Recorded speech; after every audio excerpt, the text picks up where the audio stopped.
여러분 안녕하세요. 9월 19일 금요일입니다. 오늘도 주님 안에 평안하시길 바랍니다. 오늘 말씀 산책은 사무엘하 14장 1절입니다. 스루야의 아들 요압이 왕의 마음이 압살롬에게로 향하는 줄 알고. 여러분 여기 요압이라는 사람이 등장하죠. 요압은 다윗과 혈족으로 따지면 조카라고 할 수 있어요. 형님의 아들이니까 조카죠. 그러면서 다윗의 평생과 이렇게 얽힌 사람이에요. 다윗이 어려움을 당해서 사울에게 쫓겨 피신하는 그 초기부터 요압은 함께 했어요. 그리고 나중에 다윗의 전군을 통솔하는 군대의 총사령관으로 다윗과 함께 무수한 전쟁도 치르고 나라를 세우고 부강한 나라로 만드는 일에 요압의 그 공로가 대단히 크다. 이렇게 말할 수 있어요. 그래서 다윗의 가장 측근 인사였고 누구보다도 다윗의 마음을 잘 아는 사람이었다고 할 수 있어요. 그런데 요압이 다윗에게 일평생 짐이 되기도 했는데 그 이유는 측근 인사이면서 힘도 가지고 있었으면서 더구나 다윗의 마음도 잘 들여다보고 있었던 이 사람이 다윗의 마음을 알면서도 다윗이 원하지 않는 일을 벌일 때가 많이 있었기 때문이에요. 예를 들면 다윗은 아브넬 장군을 아꼈는데 요압은 아브넬을 죽이지 않았습니까? 이런 식으로 요압이 평생 다윗의 짐이 되기도 했어요. 그의 말년은 비참했죠. 다윗의 마음이 솔로몬에게 있다는 것을 깨닫지 못했어요. 그렇게 다윗의 마음을 다 안다던 그 사람이 나이 들어서 늙었을 때는 오판을 해서 아도니아 왕자를 왕으로 옹립하려고 시도했어요. 그러나 다윗의 마음은 솔로몬에게 있었죠. 결국 그는 솔로몬이 왕이 된 이후에 솔로몬에게 죽임을 당하는 신세가 되고 맙니다. 어쨌든 이제 오늘 여기 말씀에 요압이 등장하는 거죠. 여러분 이때는 어떤 상황이냐 하면은 어제 우리가 생각한 것처럼 압살롬이 암논 왕자를 죽이지 않았습니까? 자기 누이를 겁탈했다 해가지고 죽이고는 외가로 도망쳤어요. 이 압살롬의 외가는 그슬왕 달메의 집을 말합니다.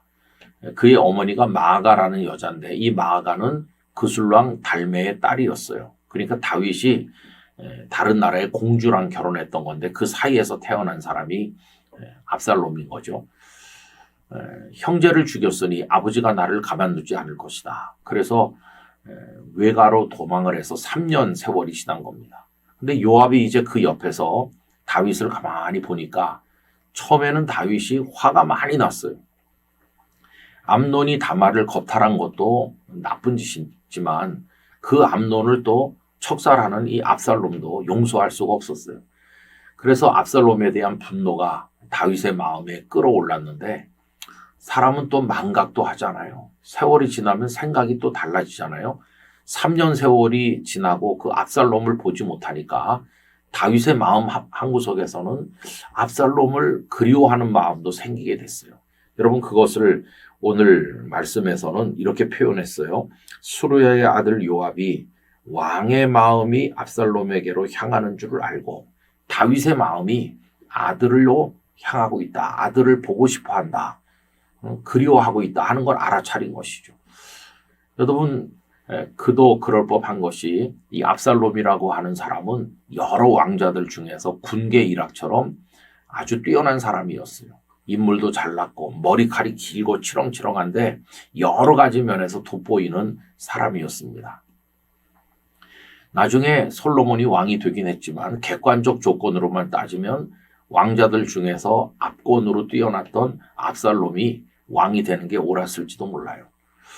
그래서 다윗은 그 압살롬을 그리워한 거죠. 그런데 암논을 죽이고 도망친 그를 다윗이 나서서 오게 하라 이렇게 먼저 말할 수는 없는 상황이었죠.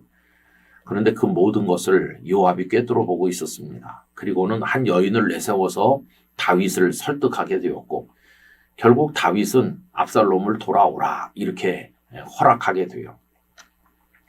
그래서 결국 그 다윗과 압살롬이 다시 만나는 장면이 여기 14장에 길게 나와 있어요. 어떤 분은 이렇게 말할지도 모릅니다. 그 압살롬을 돌아오게 한 것은 다윗의 큰 실수다. 왜 그러냐면 그가 돌아와서 아버지에게 반역의 칼을 빼들었으니까 그런 못된 아들을 돌아오게 한 다윗의 결정은 아주 잘못된 거다. 나라를 위태롭게 했고 자신도 큰 위기를 만났다. 이렇게 말할 수도 있어요. 근데 그거는 그 결과를 다 알 때 하는 말이죠. 오늘 저는 이제 그 얘기는 뒤로 빼놓고 아버지의 마음이 아들을 향한다 하는 요거에만 국한해서 이 말씀을 들여다보고 싶습니다.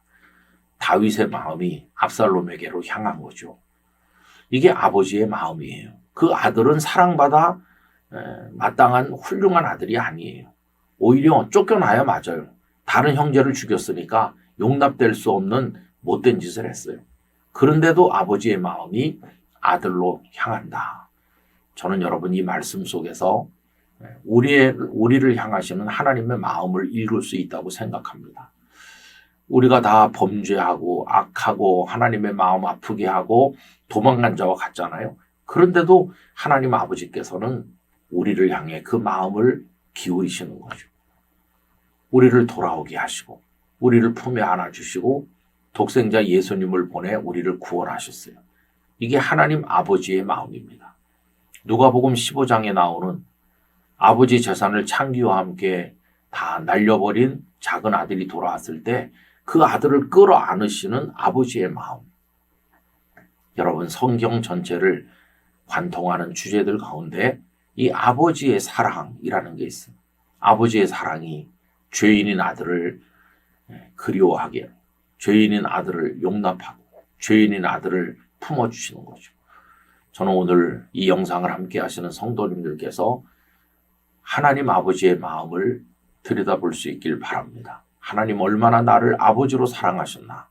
그 하나님 아버지의 마음이 있었기에 오늘 제가 구원받고 여기 있는 줄로 믿습니다. 그런 마음으로 하나님 아버지의 마음에 감사하며 오늘 하루를 살아가기를 간절히 기원합니다. 그런 사랑을 우리가 받았으니 우리도 또 하나님을 높이고 찬양하면서 또 다른 이들을 사랑하면서 하나님의 영광을 위해 살아가는 우리 모두가 되기를 간절히 기원합니다. 아버지 하나님, 형제를 죽이고 도망친 압살롬, 나쁜 아들이었지만 아버지 다윗의 마음이 그를 향하였던 것처럼 하나님 앞에 범죄하고 도망간 것과 같은 저희들을 향하신 하나님 아버지의 사랑의 마음이 있었기에 저희들이 구원받아 하나님의 자녀가 되었나이다. 이 아버지의 사랑의 마음을 깨닫고 감사하며 오늘도 하나님의 은혜 가운데 거하는 저희들이 되도록 이끌어 주시옵소서. 모든 영광을 주님께 올려드리며 예수님의 이름으로 기도하옵나이다. 아멘.